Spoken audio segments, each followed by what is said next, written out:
कडू, प्रांताध्यक्ष महाराष्ट्र राज्य शिक्षक परिषद। आज महाराष्ट्र राज्य शिक्षक परिषद पुणे विभाग शिक्षक मतदारसंघासंदर्भात या ठिकाणी आढावा बैठक सातारा इथं आयोजित केली होती। राज्य विभागातील प्रत्येक जिल्ह्यातील आणि तालुक्यातील प्रमुख पदाधिकाऱ्यांना या बैठकीसाठी आमंत्रित केलं होतं आणि उद्देश एवढाच होता की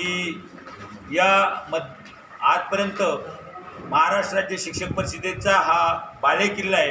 आत्तापर्यंत अनेक वेळा या पुणे शिक्षक मतदारसंघामध्ये महाराष्ट्राच्या शिक्षक परिषदेने प्रतिनिधित्व केलेले आणि कार्यकर्त्यांची मतं जाणून घेण्यासाठी याची बैठक होती आणि सर्व कार्यकर्त्यांचा संमत आहे की नोव्हेंबर 2026 साली होणाऱ्या या पुणे शिक्षक मतदारसंघाच्या उमेदवारी महाराष्ट्राचे शिक्षक परिषदेने करावं। त्यासाठी प्रत्येक तालुका पातळीवर मतदार नोंदणी अभियान पुढच्या 8 दिवसामध्ये दिवाळीची सुट्टीपूर्वी पूर्ण केलं जाईल आणि मोठ्या ताकदीने या ठिकाणी महाराष्ट्राचे शिक्षक परिषद ही या पुणे शिक्षक मतदारसंघाची निवडणूक लढवणार आहे।